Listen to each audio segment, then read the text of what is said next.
Hello,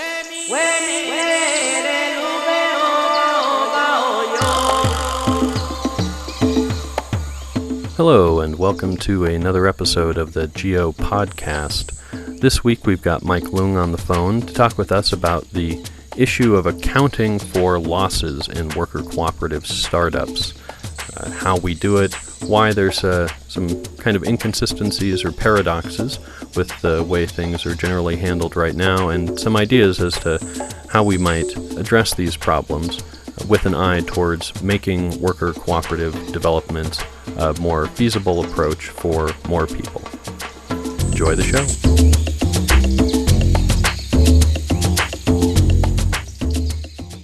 My name is Mike Leung.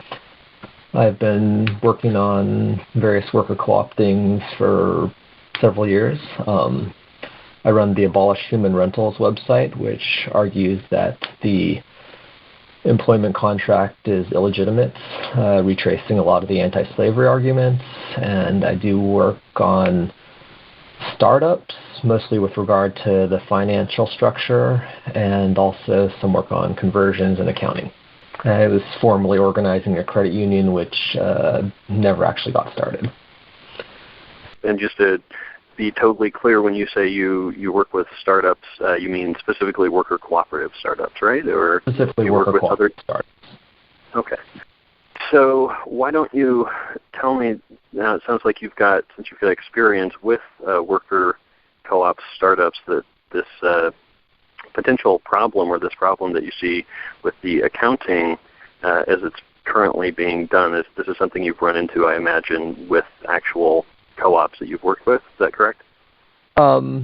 Yeah, so just from discussions of people who've started co-ops or are thinking of starting co-ops, well, there's a couple things. I mean, very broadly speaking, co-ops have had problems starting in the sense of people, one, just not knowing about them and struggling to get financing and things of that nature.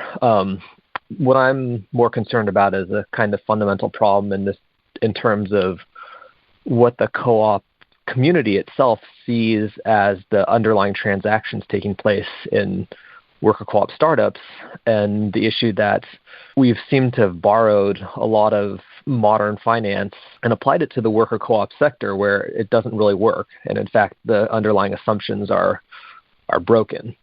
And I could explain it in this way, that for a non-worker cooperative startup or a non-cooperative startup in general, the owners of that business don't necessarily lose money in that transaction, even if the business does have operating losses in the beginning. And the reason for that is that the equity stake of a business is not tied directly to the profits or losses, but the future expected profits or losses. And that means as long as the profits are expected to be higher at some point in the future, the value of that business can go up even during the startup period where it's losing money. Right, so, yeah, and we've seen that with like Twitter and Facebook and things like of that nature, that even though they're not showing any kind of operating profit, their stock price is nonetheless going up and up and up because people assume that at some point this is going to be worth a bundle, right? Exactly. So in that sort of conventional startup, they'll raise some money, the company will lose a bit more money, they'll raise more money at a higher valuation, meaning the original investors actually made money during that period, and that process can go on where a startup business can lose money repeatedly, yet get valued higher at every later round of financing. And that assumes, of course, that the current owners can own all the future profits of the business.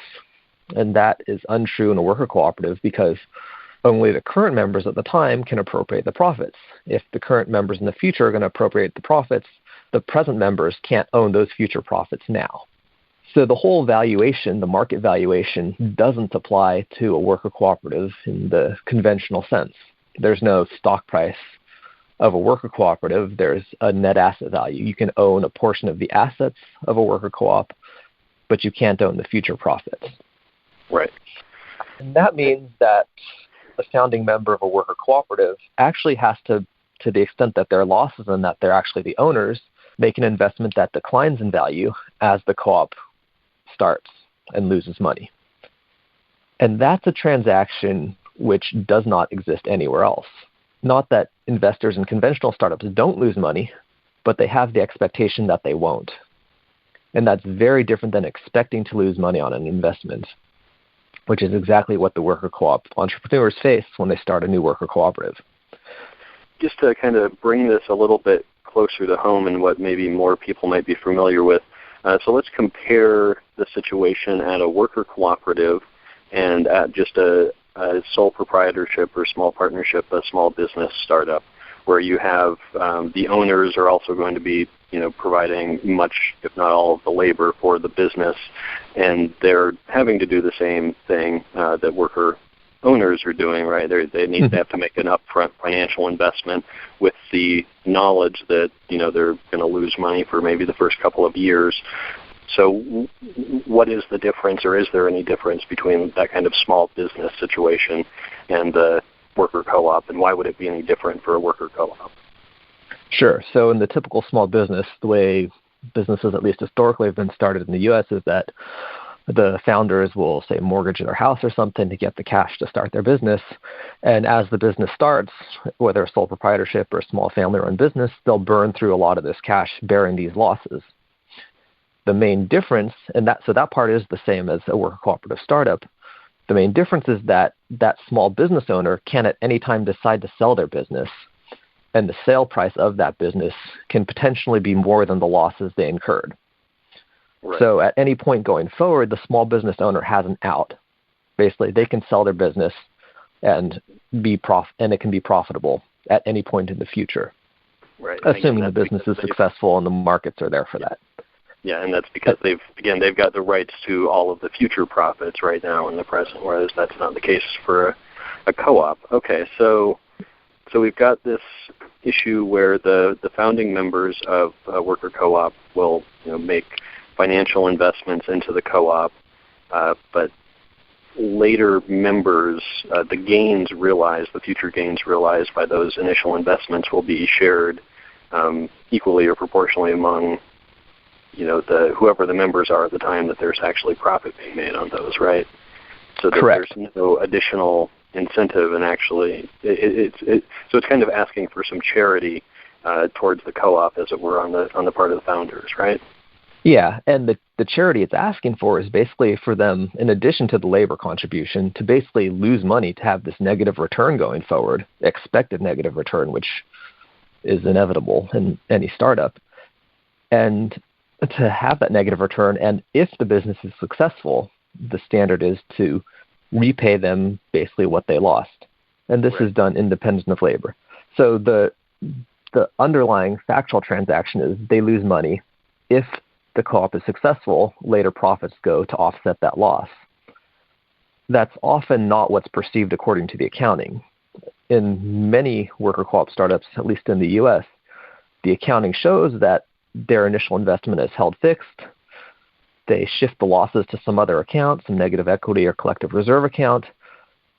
According to the accounting, the founding member thinks that their investment is fixed, with the additional problem that if the founding member leaves, they aren't paid out their reduced value of their investment. They're paid the full value of their investment.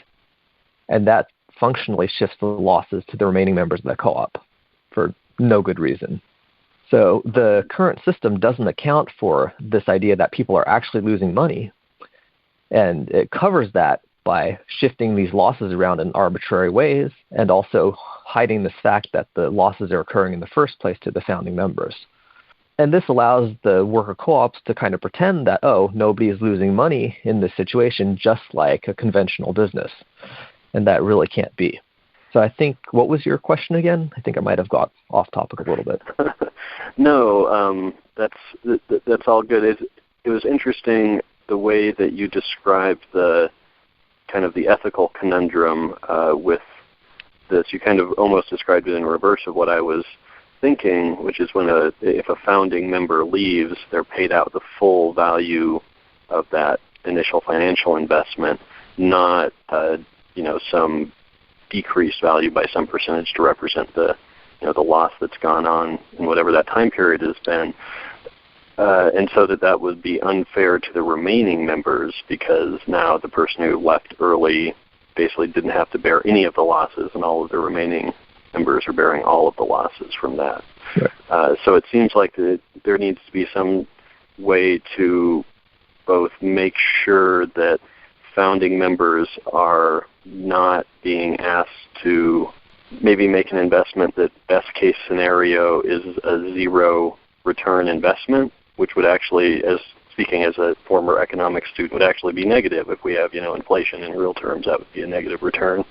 But also then to make sure that if founding members do leave early, that they are eating or participating in whatever loss there is at that point.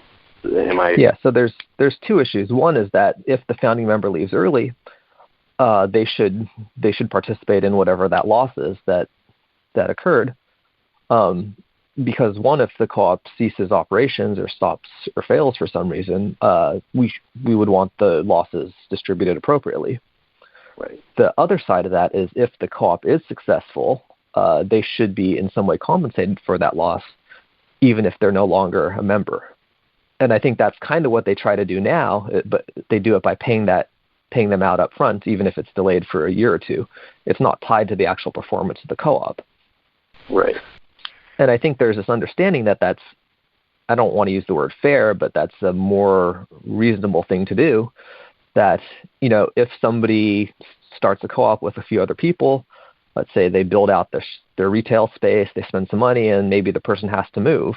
Well, if they just lost half their initial investment and the co-op is later successful, there's no compelling reason they should just have that loss, even though that loss contributed to the future success of the co-op.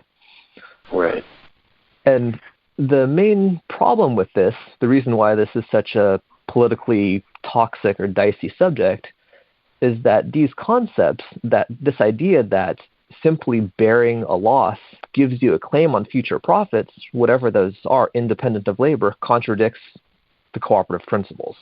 Particularly the third cooperative principle that says profits or patronage should be in proportion to their transactions with the co-op, or in the case of worker co-ops, in proportion to labor. Actually, as in preparing for this conversation, I was looking up the cooperative principles just to refresh my memory, and so this is off the ICA, the International Cooperative Association website, or Cooperative Alliance, rather. So all our listeners and everybody's on the same page. I'll just read what they have for the third cooperative principle. Member economic participation. Members contribute equally to and democratically control the capital of their cooperative. At least part of that capital is usually the common property of the cooperative. Members usually receive limited compensation, if any, on capital subscribed as a condition of membership. Members allocate surpluses for any or all of the following purposes: developing their cooperative, possibly by setting up reserves, part of which at least would be indivisible, benefiting members in proportion to their transactions with the cooperative, and supporting other activities approved by the membership. So, correct. I mean, and the thing that, in regards to what you're talking about, that stuck out to me was that members usually receive limited compensation, if any, on capital subscribed as a condition of membership, which makes sense for an existing, co-op that you're just, buying into, especially if it's a consumer co-op. But doesn't, again, seems like that's limiting, the capital subscribed as a condition of being a founding member. If that's also limited to just what you put in, then, like I said, if you put in $1,000 and you get back $1,000, but it's 5 years down the road, the value of that $1,000 has declined, and so you're actually behind. You need to make some additional money. Just I think what they mean in that case is that if you put in $1,000, at best you should get interest of whatever, 1%, 2%, whatever it is, some fixed rate of interest on that investment. And that is not tied to the profits or the revenue of the co-op in some way. Because that's the conventional thinking of what violates the co-op principles, is that you can provide a fixed return, you can pay interest on the investments, that's fine, that's just borrowing money or renting money. Money can be rented just like any other asset. Right. What can't be rented is the people and their labor. So co-ops can issue loan. They can borrow money from a bank. That capital can pay a fixed return, whatever that interest rate is. I mean, ignoring issues of, usury or, predatory lending, which can take place and still drain all the profits out of the co-op. But saying that that's fixed is the underlying principle of what limits the return to outside investors, whether it be a bank, whether it be preferred equity investors or whatnot, or even the members of the co-op. Right. So it seems like we've got some kind of conflicting goals going on, or things that are that we want to do that are just being kind of difficult to fit into the setup that we have right now. I think we've done a pretty good job covering what exactly the issue is. Can you tell me what you are suggesting, or any suggestions you might have for how co-ops could go about addressing this particular issue? Sure. Well, I think the first thing is sort of this ideological, what are our values question. And that really has to be addressed, because when we have the co-op principles saying one thing and these, very clear examples showing that that's not the case in practice. And in practice, everybody realizes that if somebody loses money in a co-op, in a startup, that they're going to get a claim on profits that's independent of their labor, right? So we have to realize, our sort of cherished co-op principles are fundamentally inconsistent, both at sort of the level of current practice and what people believe, and at the sort of theoretical level of it just doesn't make sense what it's saying. If somebody loses money, the sort of broad perception is that if there's profits later, those profits should offset those financial losses before those profits are distributed based on those future members' labor. Yep.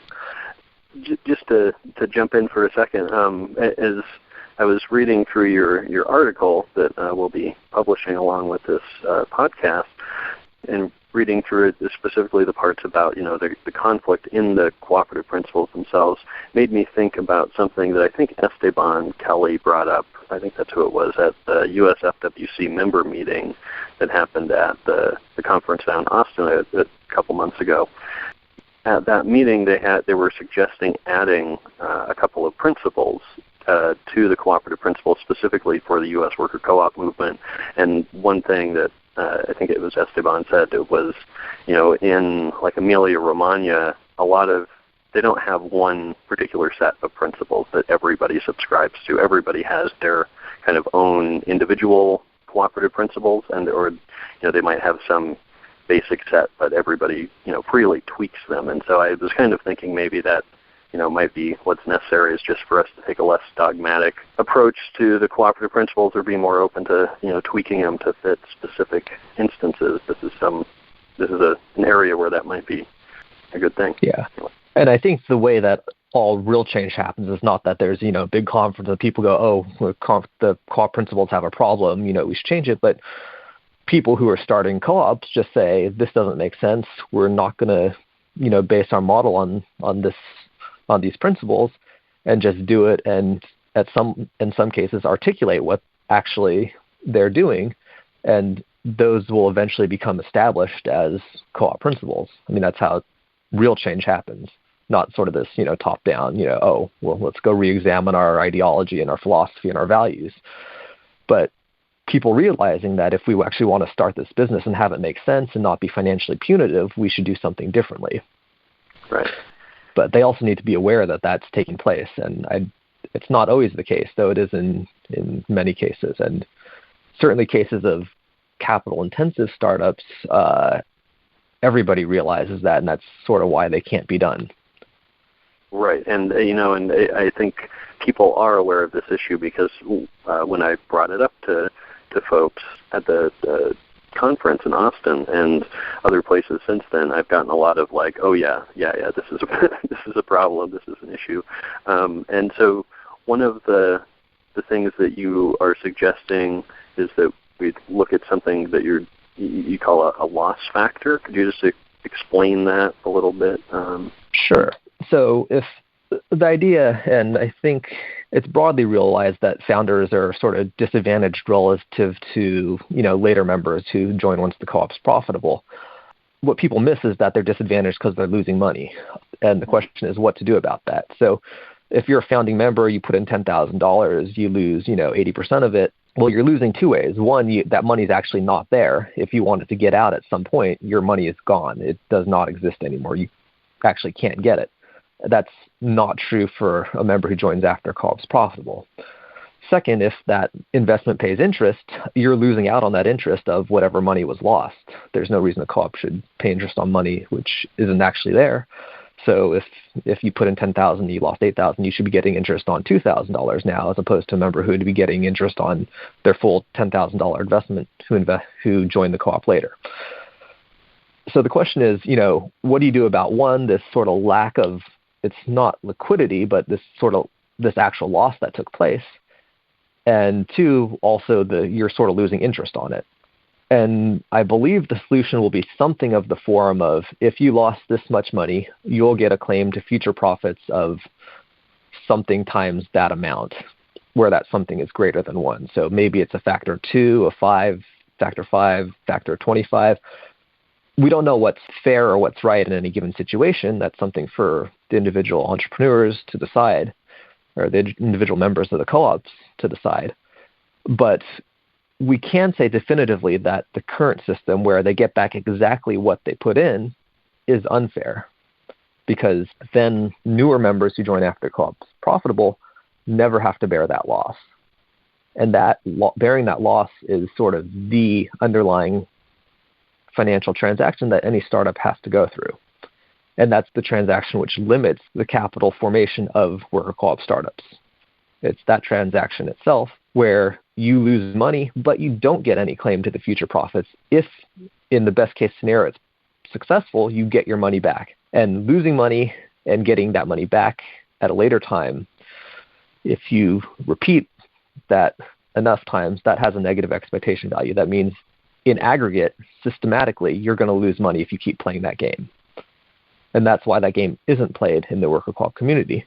So there's this very sort of fundamental reason why we don't see wide-scale worker co-op startups, is that transaction is costly. If you play that game, you will lose money if you play it long enough, unless you, of course, never have failures or some other special circumstance. But that's not the reality here in the U.S. The reality here is that you're going to take this huge risk, you're going to lose a bunch of money, and if the co-op is successful, you'll get your money back, assuming you stay with the co-op. So the sort of financial conditions that are created by this misperception of losses not taking place are actually this huge impediment to the formation of new worker cooperative businesses. And that, I think, is one of the main things that we have to address, in addition to all the other sort of barriers to startups.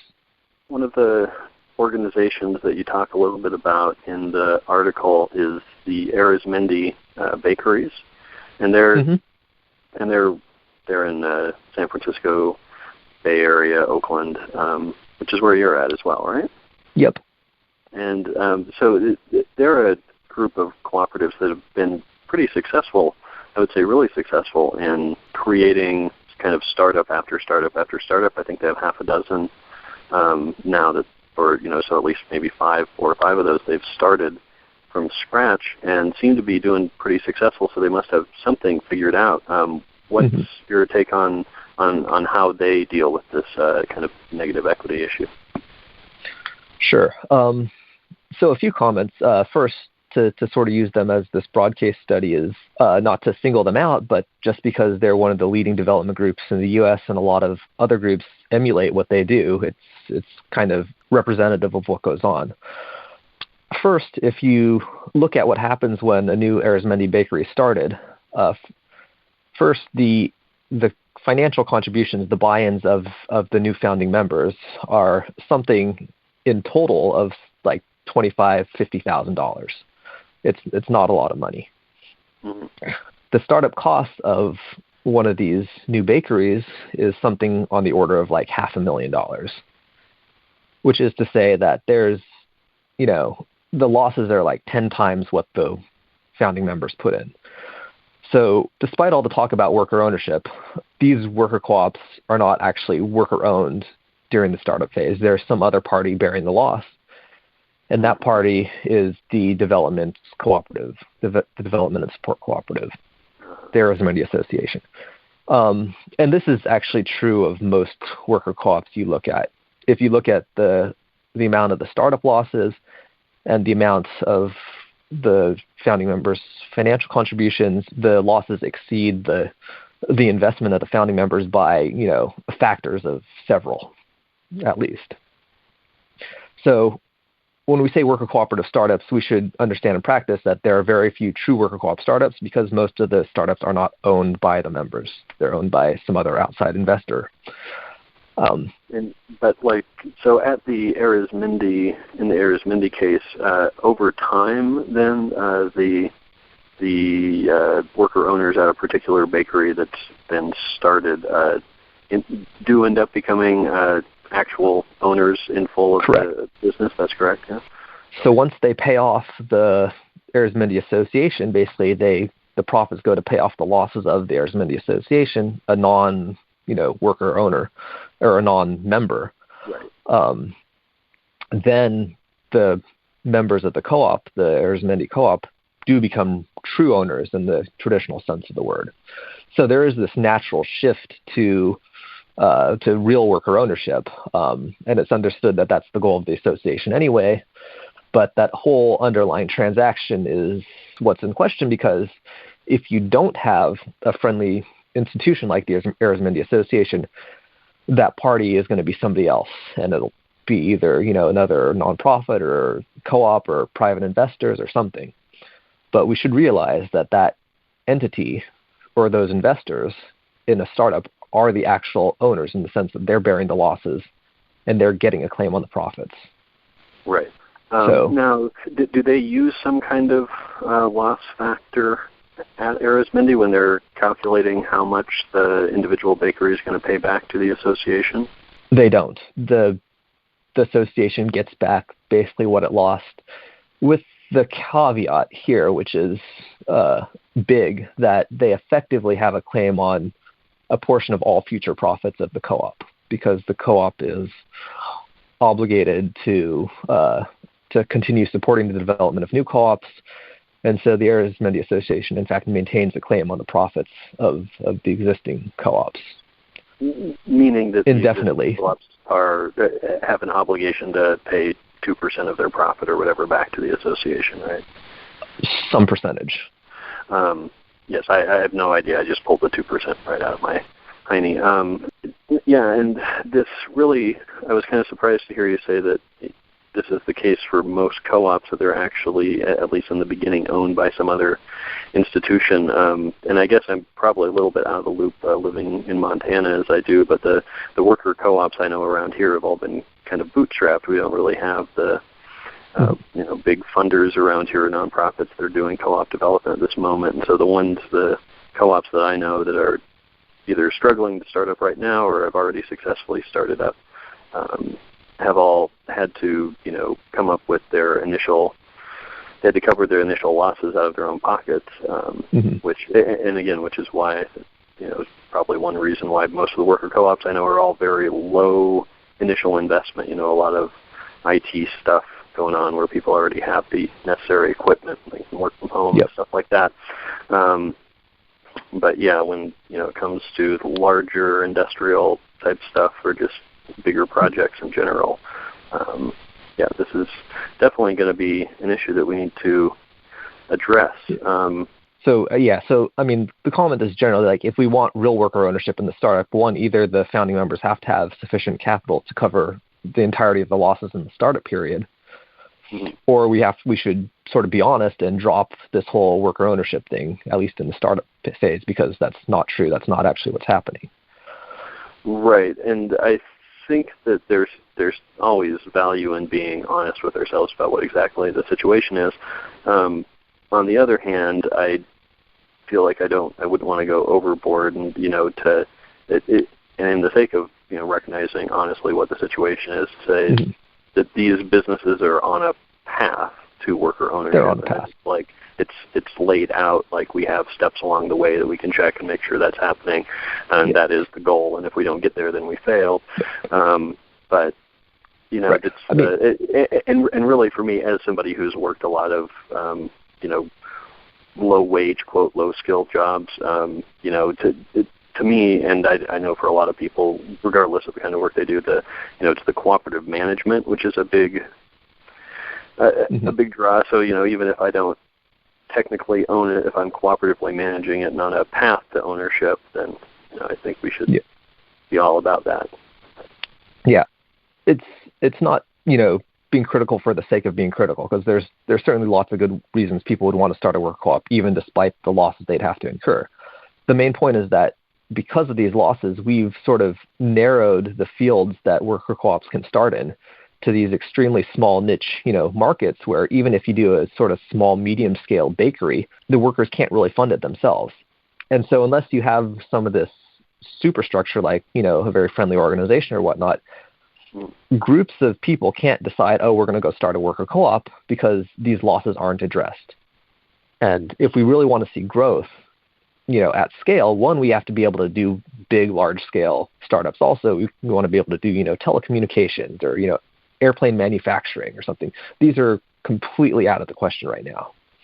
Right. And the other thing is that even for small businesses, it has to make financial sense.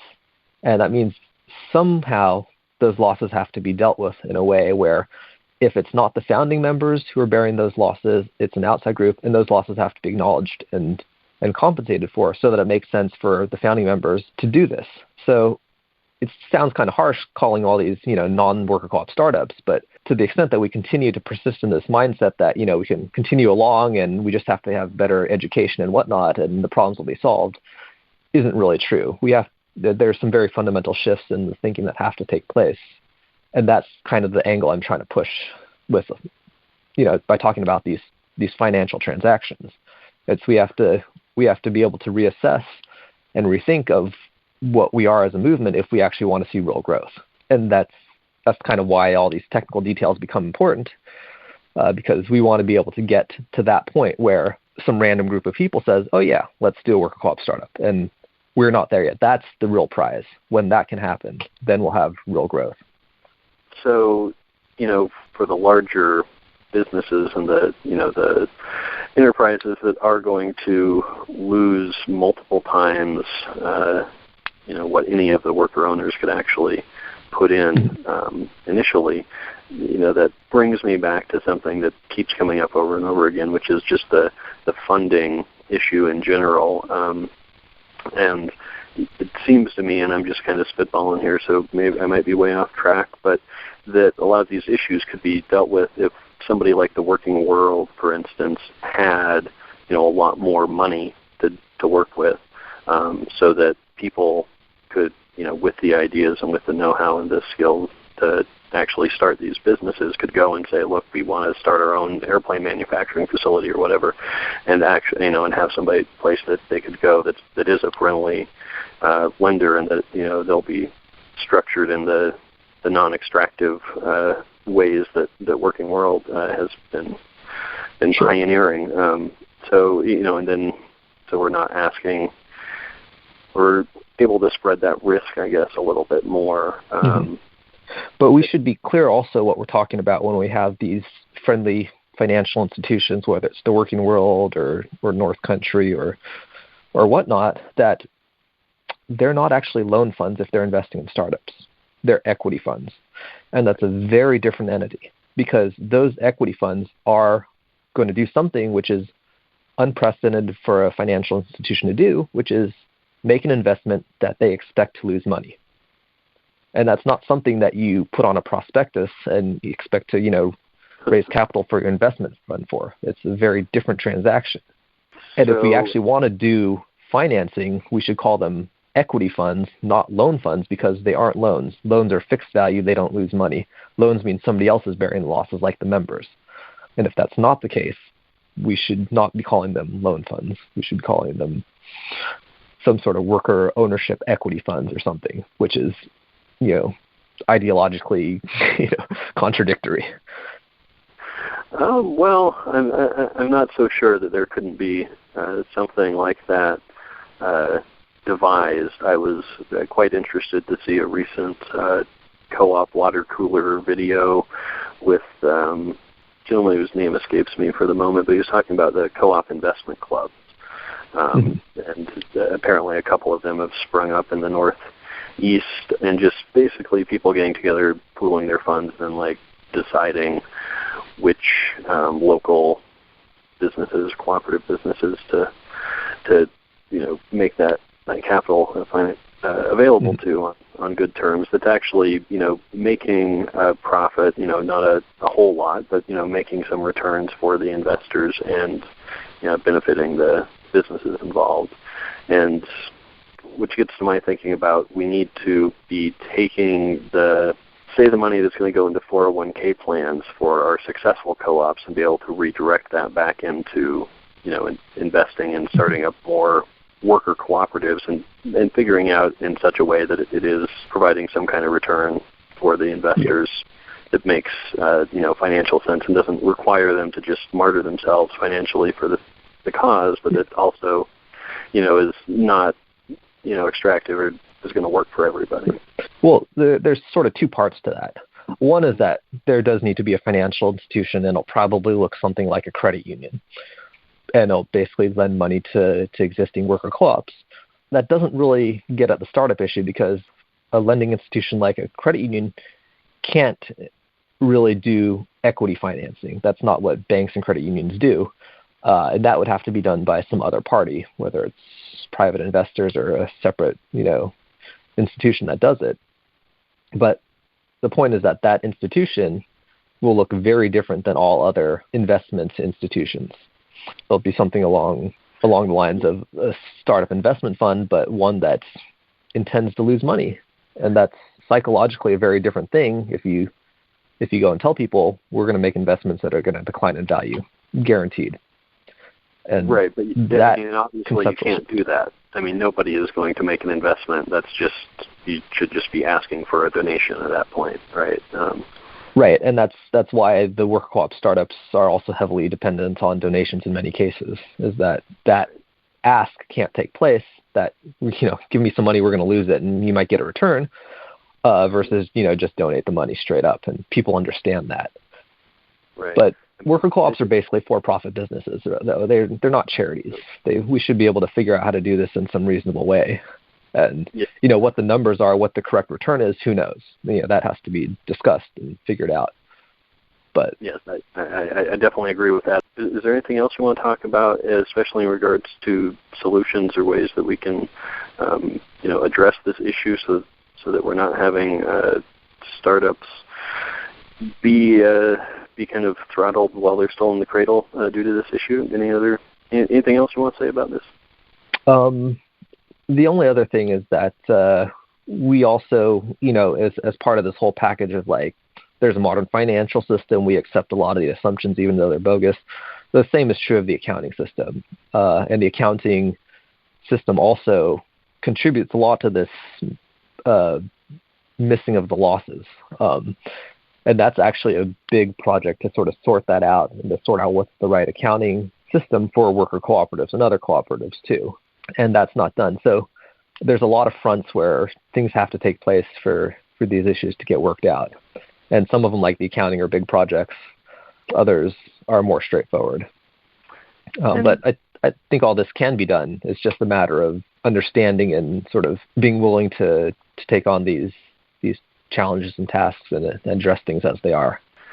So with the accounting standards, it shouldn't really come as a surprise to anybody that the accounting standards that were developed for capitalist enterprises don't really apply very well to worker co-ops. But as far as changing or getting a new system or some other system that does reflect the realities of worker cooperatives better, is that something that is going to require legislative change, or is that something we can do within the movement, or what?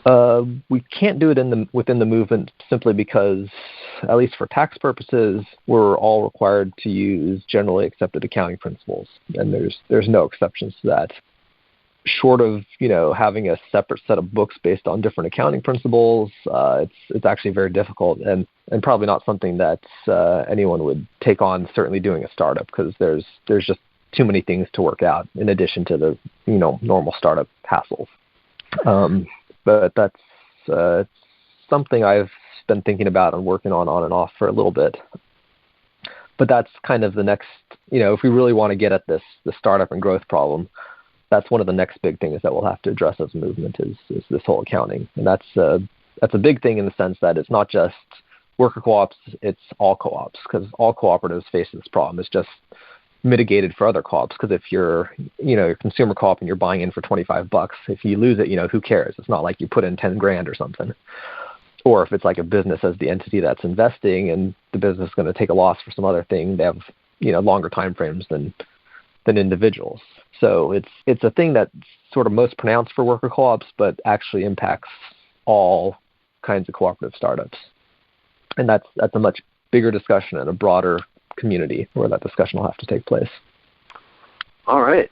Well, thank you for shedding some light on these kind of arcane issues. I know from talking to people and from experience in myself that this is an issue that we need to deal with. And in my own project, as we're trying to start up our collectively run and owned business, this is trying to figure out how exactly we want to make sure that nobody's again having to financially martyr themselves for the sake of the rest of us, how this is going to work out. So thanks for your insight and taking the time to talk to us today, Mike. Great. Thanks for chatting. Well, that's the show. Hope you got something out of that conversation. If you enjoy the content that you find on GEO, show us some love. Point your browser to www.geo.coop/donate, or just click on the donate button at the top of our sidebar on the website. It's www.geo.coop. Thanks for listening. See you next time.